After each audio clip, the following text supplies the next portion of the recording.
How does Iran become Israel's enemy when Persia once helped Jewish people return home? In March 2026, strikes and counterstrikes jolted Iran and its neighbors. Markets flinched. Ships hesitated. Again and again, headlines repeat the loop. Airstrikes, retaliation, sanctions, oil anxiety. And old history gets dragged into the argument as if it explains everything. One day it is about missiles. The next day it is about meanings. This isn't just about territory. It is about power, public image, and security. And what happens when the story gets rewritten? This is not a verdict. It is a reconstruction of mechanisms and turning points. On a map, you see the Persian Gulf and the Levant, and you see distance shrink into a corridor. Most people assume this hostility is ancient, but the record begins with policy, paperwork, and the state deciding who belongs. That decision will echo through Islamic empires, a Shiite dynasty, and a modern revolution. Each era changes the rules, and each change leaves receipts. The pattern is constraint, adaptation, institution. Once it hardens, it lasts. Picture a stamped decree pressed into clay, carried by writers and copied by scribes. To understand why this pattern keeps returning, go back to the Persian Empire. In 539 before Christ, Babylon falls, and a displaced community is allowed to return to Jerusalem. The ruler is Cyrus the Great. The decision is remembered through documents and tradition. Then other powers copy it. Watch how the options narrow. Because the first redesign of the relationship began as policy, not prejudice. Dhimmi does not just mean tolerated.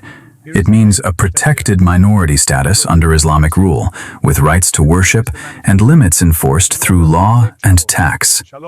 That matters because it turns belief into administration. Most people think protection meant equality. The twist is, it meant control with limits. If you want to understand the long relationship between Jews and Persia, start there. Power does not only march with armies, it also moves through categories, paperwork, and who the state decides to recognize. On a map, you see empires replace empires, borders change, but minority systems can survive inside new flags. The story is not a straight line from ancient friendship to modern hatred. It is a sequence of resets. A rescue becomes a memory becomes a claim becomes a threat, depending on who controls the state. That is why the same dispute returns across decades.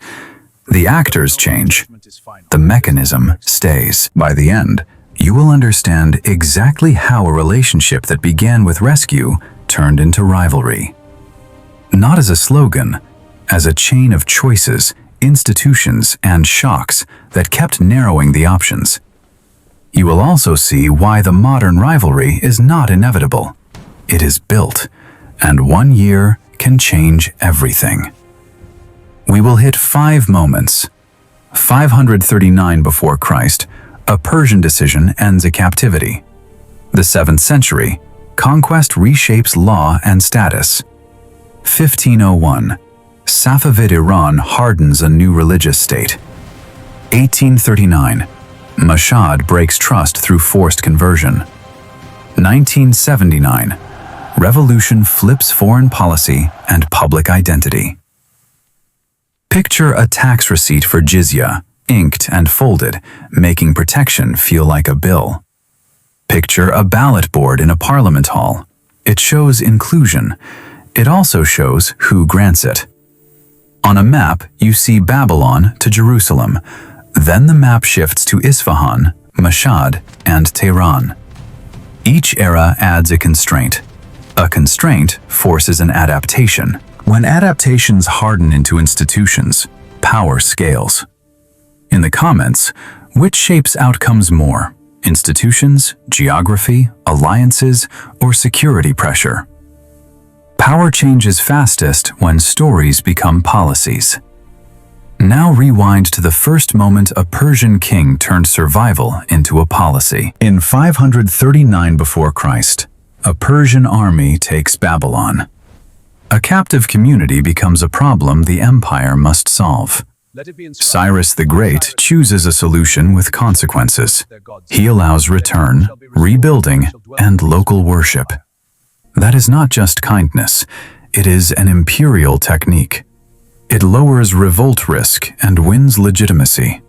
Picture a clay cylinder and a sealed decree carried across roads by couriers. On a map, you see Babylon and Jerusalem. You also see how far an order can travel. That matters because it plants a memory. Persia once opened a door when another empire closed it. Later, people will argue over that memory. They will use it as proof of what Iran was, or should be. Most people think faith alone explains the pattern. The twist is, administration does. The Persian Empire runs on structure. Satrapies do not just mean provinces, they mean delegated rule, local elites, and taxes that keep flowing. That matters because it shows how empires survive. They rule by paperwork and incentives, not only by force. Picture a wax seal pressed on a folded document and a courier holding a travel pass. After Cyrus, the region changes hands again and again. Alexander defeats the Persian Empire. New dynasties rise inside Iran. Some favor trade and learning. Some tighten religious boundaries. The point is not a single ruler. The point is the repeating question: who gets protected and under what conditions? On a map, you see the Iranian plateau as a bridge. To the west is Mesopotamia. To the east is Central Asia. When the bridge is stable, minorities can build networks. When the bridge shakes, networks become escape routes. Why does this matter? Because geography does not choose sides, it chooses pathways. Then, in the 7th century, Islamic conquest arrives. A new political language spreads, with new rulers. It is not only sermons, it is law, courts, and taxes. The state defines categories, then enforces them. Jews are treated as a recognized scriptural community. That can bring protection. It can also bring limits. Dhimmi does not just mean you can stay, it means you are managed as a protected minority under an Islamic state. That matters because protection becomes conditional. It depends on officials, local power, and stability. Jizya becomes a receipt that proves status. It also proves dependence. Picture a tax receipt with ink folded into a pocket and shown at a checkpoint. On a map, you see the caliphate expand into Iran. You see cities become nodes in a new system. Jewish communities persist in places like Hamadan, Isfahan, Shiraz, and Tabriz. They trade cloth, spices, and credit. They also carry letters between relatives and partners across distance. But political power stays out of reach. The state is not neutral. It chooses who can sit at the table. This is why the same argument returns across centuries. Protection can feel like safety, or like a cage. And the system is not uniform. In some periods, rulers tolerate diversity for revenue and calm. In other periods, local pressure grows. Restrictions tighten. A rumor can become policy overnight. That swing teaches a quiet lesson. Security is not only about what the law says, it is about who enforces it. Picture a courthouse register with names, a line for tax, and a stamp that decides a person. Then comes a shock from outside the region. In the 13th century, Mongol armies crash into Persia. For minorities, upheaval can bring danger. It can also crack old hierarchies. New rulers need administrators. In parts of the Ilkhanate, talent becomes a route upward. One symbol of this era is Rashid al-Din Hamadani, a Jewish-born physician who became a high official. The point is not one biography. The point is the mechanism. When the state is building, it hires competence. That creates openings. It also creates backlash once the state feels secure enough to tighten control. On a map, you see caravan routes linking Tabriz to Central Asia and the Levant. Trade moves goods. It also moves people and ideas. Community survival depends on access to routes. Why does this matter? Because networks outlive regimes, and they shape where people can flee. By the 14th century, the Mongol moment shifts again. New religious and political pressures return. The pendulum swings. Openings close. Communities adjust by becoming less visible. That habit of adjustment becomes part of the story. It is not romance. It is survival through discretion. Picture a merchant ledger with coded marks and a letter carried inside a bundle of cloth. By the 15th century, Iran is fragmented by competing powers. In Jewish tradition, Cyrus remains a rare image of protection by a great power. In Iranian memory, he remains a founder king. Picture an old manuscript page, names in ink, keeping Cyrus alive as a memory. Then in 1501, a new state arrives with a new core claim. The Safavid dynasty makes Shiite Islam central. This is not only theology, it is a nation-building project. It draws a harder line inside society. Minorities become proof points in that project, and old legal categories gain a sharper edge because identity becomes policy. Why does this matter? Because when identity becomes law, even quiet coexistence feels temporary. On a map, you see power shift toward cities like Isfahan. You see borders harden under one dynasty. The door that opened under Cyrus is now remembered as history, not a living rule. And the next redesign will turn memory into pressure, with effects that will last for centuries. Start with 1501. The Safavid dynasty takes power and builds a Shiite state. A state religion does not just guide prayer, it guides loyalty tests, public rituals, and who counts as fully inside. For Jewish communities, that can turn everyday difference into a political problem. On a map, you see Iran reoriented toward Shiite centers. You see Sunni rivals surrounding it. The mechanism is simple. When a state defines itself by sacred identity, difference becomes political risk. Officials start measuring purity, loyalty, and public conformity. That reaches daily life. It can mean separate quarters, limits on public visibility, and moments of forced conversion. People think it is only zeal. In practice, it is state building through social boundaries. Picture a city plan with a marked quarter and a registry book listing who may live where. There is also a contradiction. States often need minorities for commerce and skills, so the same system can restrict people and still rely on them. That mix creates a fragile bargain. It works until ideology or crisis breaks it. Sometimes the pressure is slow. It looks like rules and stigma. Sometimes it is sudden. One order from a local authority can tighten the space people can occupy. And when clerical power rises, enforcement grows sharper. The state can use that force to prove authenticity.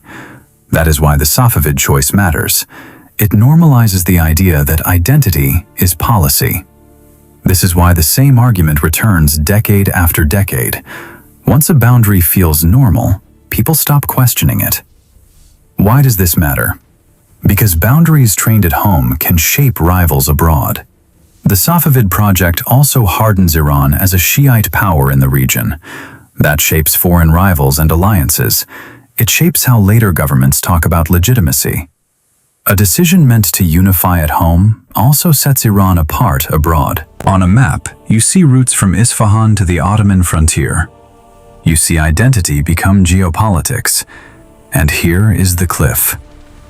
A state built on purity is stable until a crisis needs a scapegoat. Now move to the 19th century. Iran is weaker in a world of empires and trade pressure. Foreign influence grows. Local officials bargain for control. The center cannot protect every city. In that atmosphere, minority safety depends on local power. A governor can protect. A mob can decide otherwise. In 1839, in Mashhad, a crisis ends with a forced conversion of the Jewish community.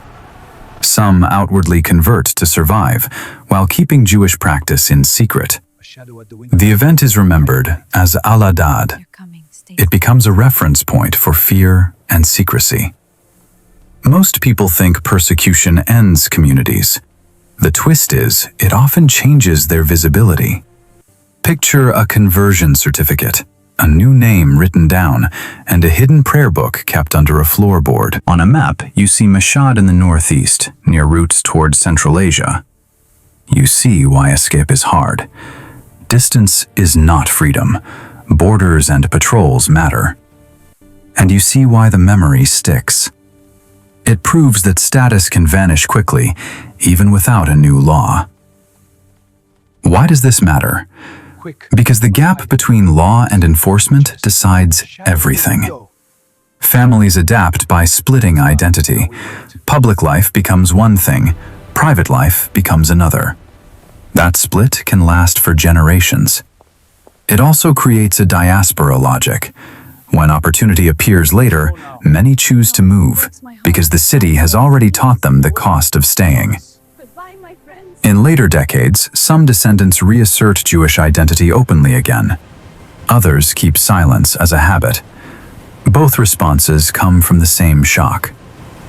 Picture a bundle packed at night and a travel permit checked at a gate.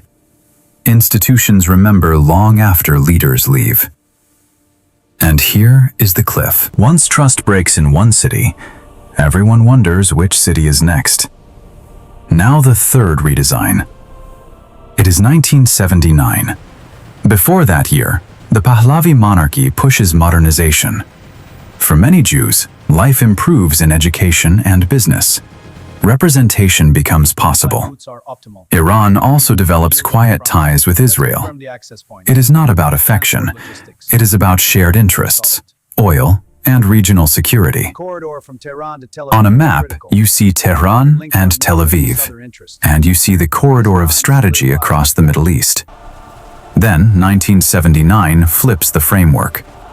The Iranian Revolution replaces a monarchy with an Islamic republic. The new state defines legitimacy in religious and anti-imperial terms. Israel becomes a central symbol in that identity. Foreign policy turns. Public language hardens. Many Iranian Jews leave. Some estimates put it near 80%. A smaller community remains. Most people think this rivalry is ancient memory. The twist is, modern statecraft uses memory. A revolution can rewrite enemies faster than it rewrites borders. Iran also keeps a formal category for Jews as a recognized minority. There is even a reserved seat in parliament. That surprises many people. It shows a split between domestic recognition and foreign policy hostility. The state can protect a minority on paper, while framing another state as an existential adversary.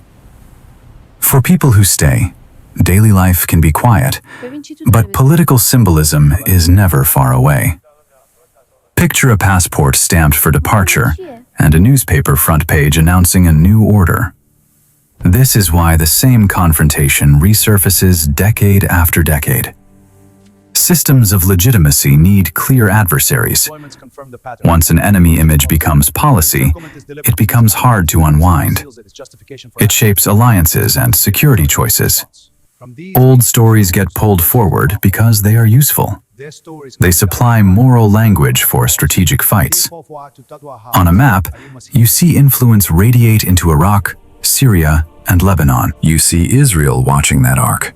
You also see sea lanes and ports where pressure becomes leverage. And here is the cliff.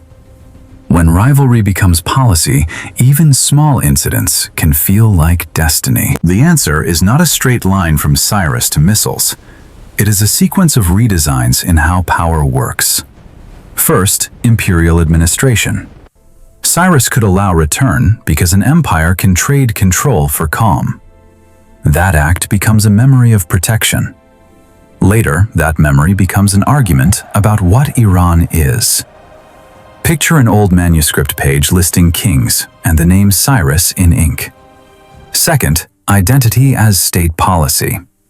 Under the Safavids, difference becomes a loyalty test. That does not create one permanent enemy. It creates a habit of sorting people into inside and outside. That habit survives dynasties. On a map, you see Iran pulled into a Shiite core. You also see rivals on every frontier.